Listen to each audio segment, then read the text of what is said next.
Ibinahagi po ni Ginoong Albert Brown noong November 5, 2024 na may bagong development sa cryptocurrency market. Ang Robinhood Europe ay nagsimula na ng live transfers para kay Pepe at dahil dito, umaasa ang ilang traders na magtutulak ito ng rally na magpapataas sa presyo ni Pepe ng 23%. Ngunit, bakit nga ba ito mahalaga at ano ang posibleng epekto nito sa market? At ayan po ang siyang ating pag-uusapan sa video na ito. Pero bago po tayo magpatuloy, ay nais ko lamang po munang bigyang linaw ang aking disclaimer kung saan ang nilalaman po ng video na ito ay hindi po ito isang financial advice. For education and information purposes lamang po ang layunin nito.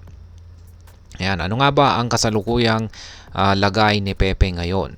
Sa daily chart po ni Pepe ay makikita na meron pong malaking falling channel pattern.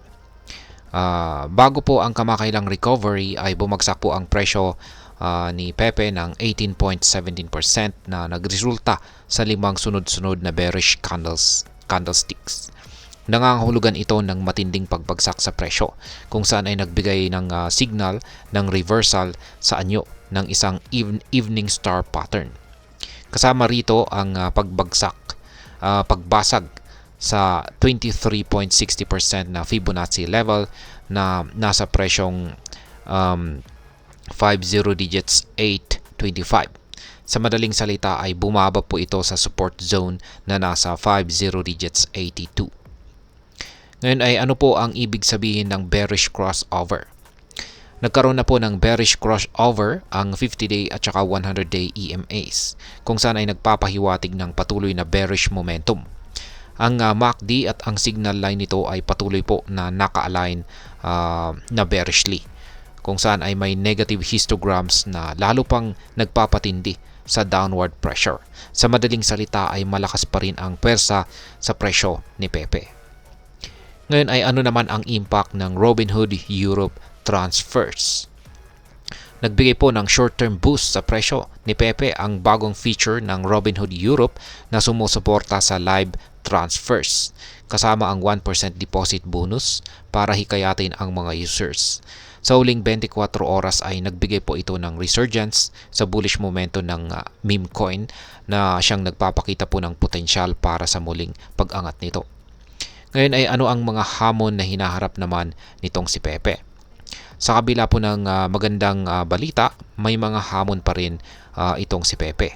Hindi pa ito nagkakaroon ng listing sa mga major US exchanges tulad po ng Coinbase o maging sa US platform ng Robinhood. Gayunpaman, ang hakbang na ito sa Europe ay nagbibigay ng mas malaking exposure at pagkakataon para sa mga European users na matuklasan ang meme coin na ito. Ngayon ay ano po ang posibleng presyo ni Pepe?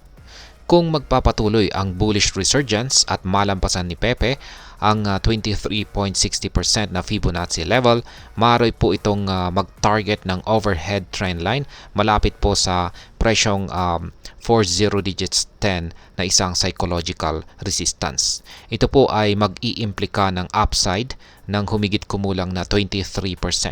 Ngunit kung hindi po magtatagumpay ang recovery, posibleng bumagsak ang presyo ni Pepe hanggang sa presyong 50 digits 65.95 kung saan ay meron po itong downside risk na halos 20%. Ngayon ay ano naman po ang aking masasabi tungkol dito? Sa tingin ko naman ay maganda po ang development na ito para kay Pepe, lalo na po sa pagbibigay nito ng mas malaking exposure sa European market. Gayunpaman, mahalaga pa rin na maging maingat at pag-aralan ang mga trend at indicators bago po gumawa ng anumang investment decisions. Ang market ng cryptocurrency ay napakabilis magbago at kahit anong balita ay maaring magdulot ng malalaking pagbabago sa presyo. At ayan, hanggang dito na lamang po tayo sa video na ito mga ka-crypto. Sana po ay inyong nagustuhan ang aking paliwanag dito. Kung inyo po itong nagustuhan ay pakiclick lamang po ang like button nito. Marami pong salamat sa panunood. Ingat po tayo lagi at God bless po sa ating lahat.